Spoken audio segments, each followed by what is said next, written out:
a implicação da reencarnação no processo educacional da criança? Temos que pensar sobre esse tema, porque a reencarnação é uma das bases do Espiritismo e é ligada naturalmente à imortalidade da alma. A reencarnação só pode existir se formos almas imortais, que não morremos, que morre é o corpo biológico. E reencarnação significa o retorno, a volta do espírito ao mundo corpóreo através de um novo corpo. Então, a partir dessa visão de que somos seres imortais, reencarnados, em que isso implica no processo de educação da criança? Allan Kardec dialoga com os espíritos a esse respeito e nos traz então a questão 380 de O Livro dos Espíritos. Kardec indaga: numa criança de tenra idade, o espírito, fora do obstáculo que a imperfeição dos órgãos opõe à sua livre manifestação, pensa como uma criança ou como um adulto? É uma pergunta bastante intrigante e importante. Sim, a criança é um espírito reencarnado. Está passando pelo período da infância. Então nós sabemos que nesse período da infância a criança é criança. A criança não elabora, por exemplo, pensamentos abstratos. Mas, e desprendida do corpo, durante o sono, essa criança deixa de ser criança, porque a sua realidade é de ser um espírito reencarnado, e passa então a pensar como esse espírito adulto? Então, desprendido do corpo, pensa como espírito adulto, e voltando ao corpo, quando acorda, volta a pensar como criança? É assim que acontece? Respondem os espíritos: enquanto criança, é natural que os órgãos da inteligência, não estando desenvolvidos, não possam dar-lhe toda a intuição de um adulto. Sua inteligência, com efeito, é bastante limitada até que a idade lhe amadureça a razão. A perturbação que acompanha a encarnação não cessa de súbito com o nascimento e só se dissipa com o desenvolvimento dos órgãos. Esta resposta dos espíritos é extremamente esclarecedora. O espírito, quando se prepara para a reencarnação, ele entra num estágio que os espíritos chamam de perturbação. É preciso que tudo o que está na consciência dele vá para o subconsciente, porque ele vai, nesta nova encarnação, assumir outra personalidade.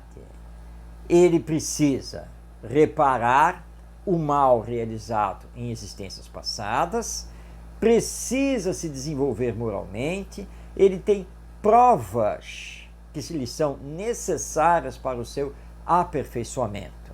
Portanto, ele não pode recordar essa sua realidade de ser um espírito adulto.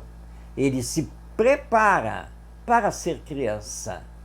Portanto, quando ele nasce, explicam aqui os espíritos, na questão 380 de O Livro dos Espíritos, então quando esse espírito nasce, ele, pelo restringimento do perispírito, o corpo espiritual, e a sua preparação para assumir uma nova personalidade, ele vai pensar como criança. E é limitado ao desenvolvimento dos órgãos físicos, biológicos, limitado, por exemplo, ao desenvolvimento cerebral, porque o cérebro é o instrumento de manifestação do pensamento do espírito. Então, emancipado do corpo durante o sono, ele continua criança.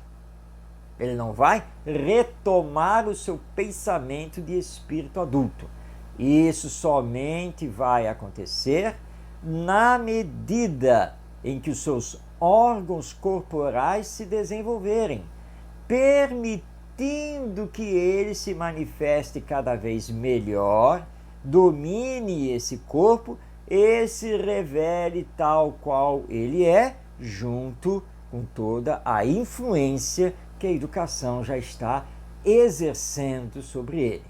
Por isso, não há termos de comparação entre a criança, o adolescente, o jovem e um adulto já com uma vasta experiência de vida e acumulando diversos conhecimentos.